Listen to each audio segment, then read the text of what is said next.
ওয়ারিশান সম্পত্তি ভাগাভাগি করার ক্ষেত্রে আমরা অনেক সময় আইনে যে সকল নিয়ম কানুন স্পেসিফিক ভাবে দেয়া হয়েছে এগুলোকে ঠিকঠাক মতো মানি না, যার কারণে পরবর্তীতে দেখা দেয় নিজেদের মধ্যে গ্যাঞ্জাম কিংবা আইনগত দ্বন্দ্ব। এবং এই সকল বিষয়কে সুষ্ঠুভাবে সমাধান করে ওয়ারিশান সম্পত্তি ভাগ বন্টন করার জন্য এখন আইন নির্দিষ্ট করে স্পষ্টভাবে কঠোর নির্দেশনা প্রদান করেছেন।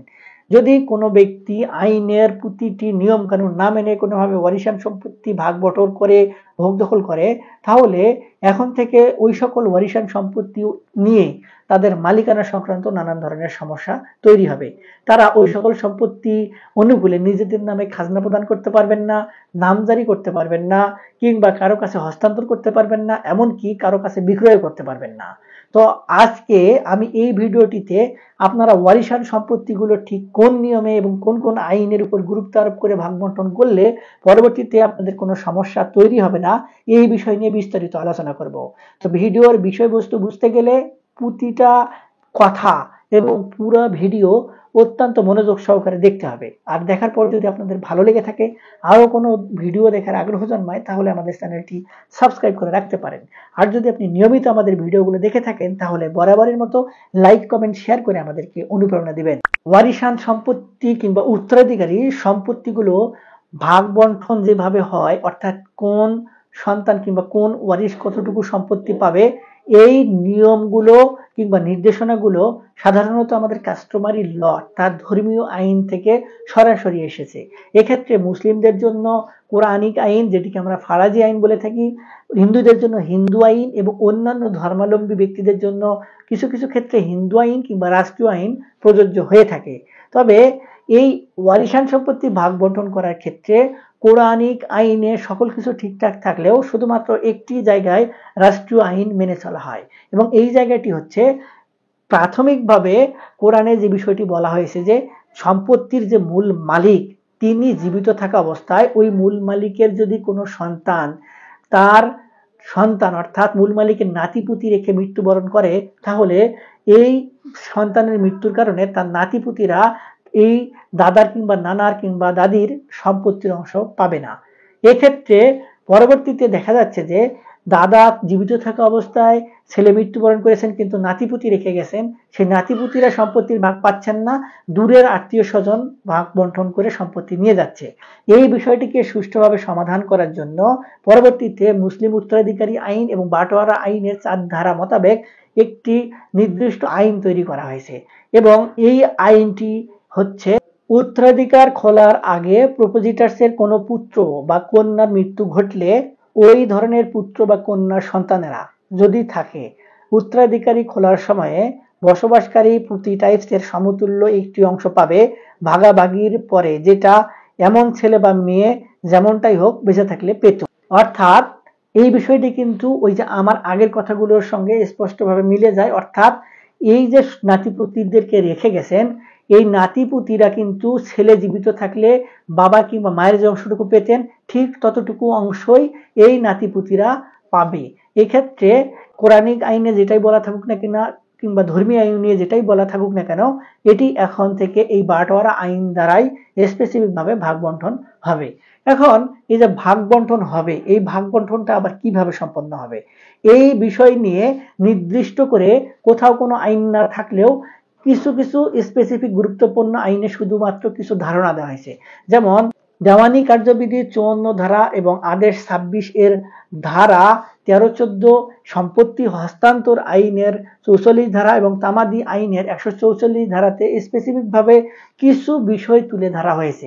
তবে এই বাটোয়ারা বিষয়গুলো কিভাবে হবে এবং বাটোয়ারা কিভাবে করতে হবে, এই বিষয়গুলো নিয়ে নির্দিষ্ট করে প্রাথমিকভাবে রাষ্ট্রীয় অধিগ্রহণ এবং প্রজাস্বত্ব আইনের 143 ধারার উপধারা 1 এবং 2 এ স্পেসিফিক ভাবে কিছু নির্দেশনা দেওয়া হয়েছে, এবং এই নির্দেশনাটি হচ্ছে উত্তরাধিকারের উপর ভিত্তি করে খতিয়ান সংশোধন।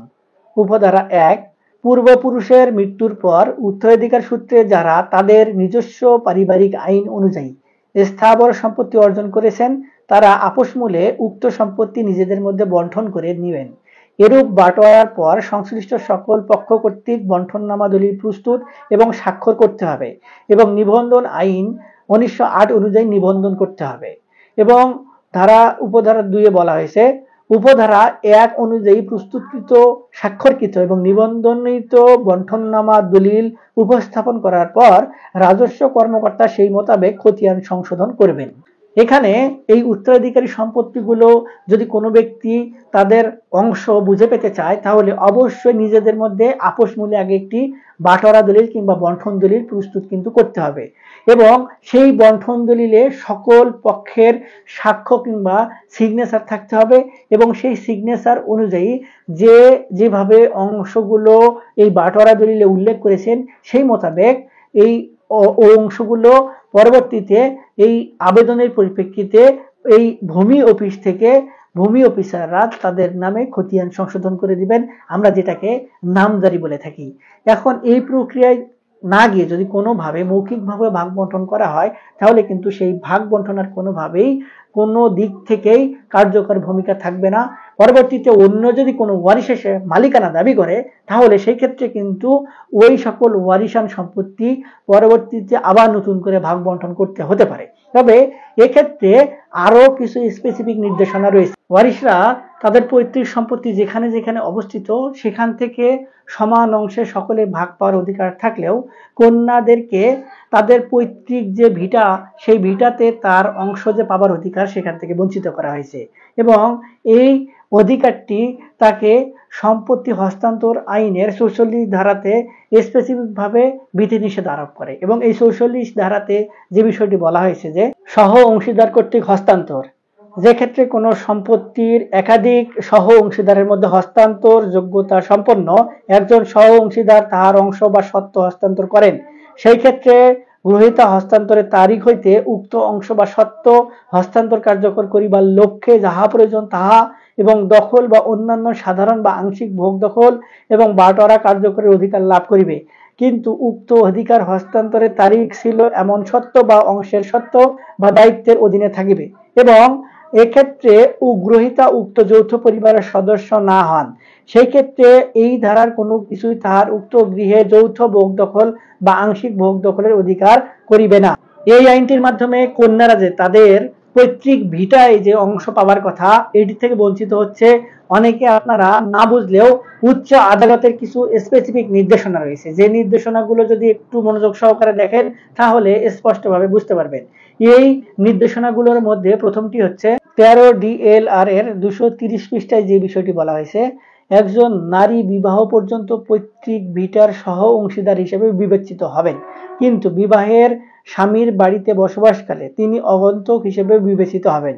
তাই তিনি উক্ত পৈতৃক ভিটায় অবস্থিত বসতগৃহ বা কুটিরের কোনো একচ্ছত্র অংশ দাবি করতে পারবে না। এই কারণে বাটোয়ারা মামলায় স্বামী গৃহ বসবাসে বিবেচিত কন্যা পিতৃগৃহ বা কুটিরের অংশ বিশেষ প্রাপ্তির বিষয়টি বিবেচিত হবে না, কারণ উক্ত সম্পত্তিতে উত্তরাধিকারী পুত্র সন্তানগণের মধ্যে বিবাদ বা বিরোধ বৃদ্ধি পাবে বলে উচ্চ আদালতের সিদ্ধান্ত রয়েছে। এই বিষয়টি স্পষ্ট করে কিন্তু কন্যা সন্তানদেরকে কি জন্য তাদের পৈতৃক ভিটার যে অংশ, সেখানে তাদের যে ওয়ারিশান অংশ সেটি দেওয়ার সুযোগ থাকে না। এবং আরেকটি রায় যদি আমরা স্পষ্টভাবে উল্লেখ করি, তাহলে 43 DLR এর 245 পৃষ্ঠাে উল্লেখ করা হয়েছে, মেয়ের বিবাহ হলে মেয়ে যদি স্বামীর বাড়িতে বসবাস করে, তাহলে বাটোয়ারা আইনের 4 ধারা মতে পৈতৃক বাড়ি বাটোয়ারা করতে পারবে না, কারণ সে এই পরিবারের অন্তর্ভুক্ত নহে। তো ভিউয়ার্স, এই যে 2-3টি আইন কিংবা আদেশের বিষয় নিয়ে আমরা আলোচনা করলাম, এতে করে বোঝা যায় যে বাটোয়ারার ক্ষেত্রে সম্পত্তির দিকে বিবেচনা করলে ওই সকল ওয়ারিশের সম্পত্তির মধ্যে কন্যারা কিন্তু পৈতৃক যে ভিটা যেখানে বসবাস করা হয় সেই বসত ভিটার অংশ দাবি করতে পারবে না।